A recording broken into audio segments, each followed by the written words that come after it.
Welcome to Bad Games Summer 2023, my yearly event when I review and roast games notorious for how terrible they are. This episode's game needs no introduction, or actually if you didn't grow up in the 90s, then it probably does. EarthwormJim 3D. It's the third game in the series and is the only one in 3D, let's all be thankful for that, and was proof that a lot of franchises that started in 2D just needed to stay there. It was released in 1999 for the Nintendo 64 and PC, and in a world filled with games like Mario 64, Donkey Kong 64, and Banjo-Kazooie. I know you're disappointed there's no 64 after that, and I agree with you. This game not only couldn't keep up with its competitors, but like the time in middle school that I fell during the 50-yard dash after trying to run too fast, this game barely made it to the finish line. At least it wasn't made fun of by people it thought were its friends. The Steam reviews were pretty glowing, with people saying things like, "Just play Super Mario 64. This plays awful and lacks the charm of the original. You have to be some kind of f***ing stupid to design that Psy-Crow boss fight. No. The port is a potato. And not in the good way. Was there ever a good way? Game when it first came out, still a game." Being awful wasn't the only thing this game was known for, as it also had a ton of development problems, starting with EarthwormJim 1 and 2's developer Shiny Entertainment being bought by Interplay, and then due to Shiny being done with the franchise and having a no-sequels policy that, honestly, I wish more companies would adopt, Jim was passed on to VIS Interactive, where they decided to make the new game in 3D. A lot of content was cut from the final product, and what was released was the worm-infested trash that you're watching right now. It's a tale too often told of a franchise that should have ended, but instead was run into the ground by money-hungry suits and the ghouls they employ who have no business near things that people enjoy. By the way, if you have a particular franchise that you wish would have ended before it became a shell of its former self, let me know in the comments below. So I have to mention that before you even start the game on PC, that you'll want to use a gamepad and change the controls.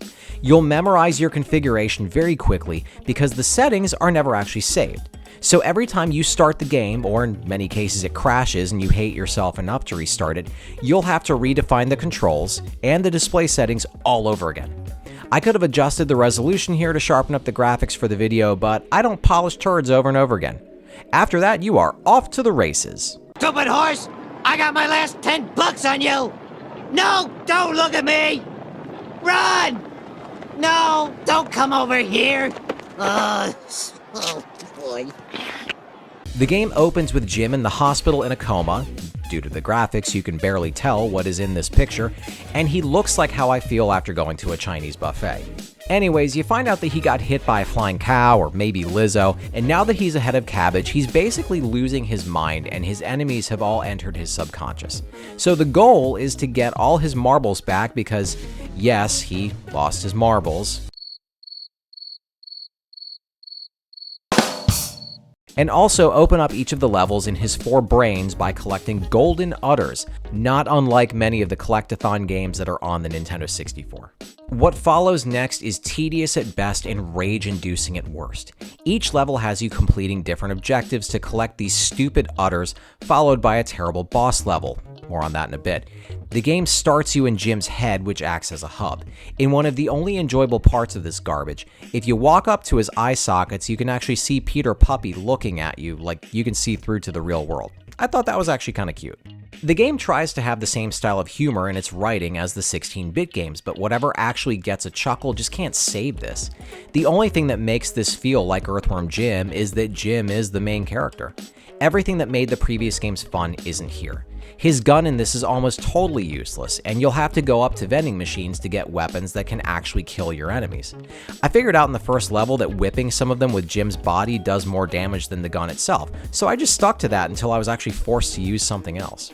The music quality is okay, which okay in this case means that it's the best thing in the whole game.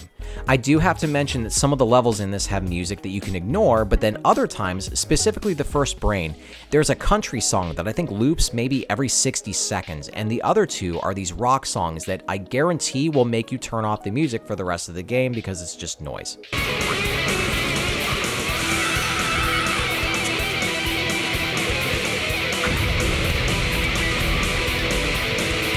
Each enemy tends to make one or two sounds, and Jim himself screams whenever he takes damage, and there are times where some of his voice clips even sound like they're from two different actors. The graphics are pretty bad even for 64 and PlayStation era games. I've been playing a ton of PlayStation games lately, and I still think this is pretty subpar. Jim probably looks the best, but the rest of this is South Park 64 quality with blocky characters who are animated with a minimal amount of effort. The environments are ugly as well, and you end up feeling like you played an early build of this game and not a final release. There are no planets to explore, and instead you have bizarre environments like farms and food-themed levels, haunted houses, and the Wild West. And I'm aware that none of those actually sound bizarre, but for an Earthworm Jim game, they're strangely pedestrian. I miss the weird planets and levels that looked like they were ripped from old Marvin the Martian cartoons. With that said, games like Mario 64, Banjo-Kazooie, and Conker reward exploration in each level.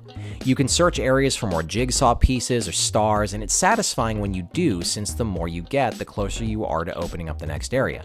As I mentioned before, Earthworm Jim does the same thing with the Udders, but it's such a chore to play that you're constantly wondering if you even want to go to the next area or just quit.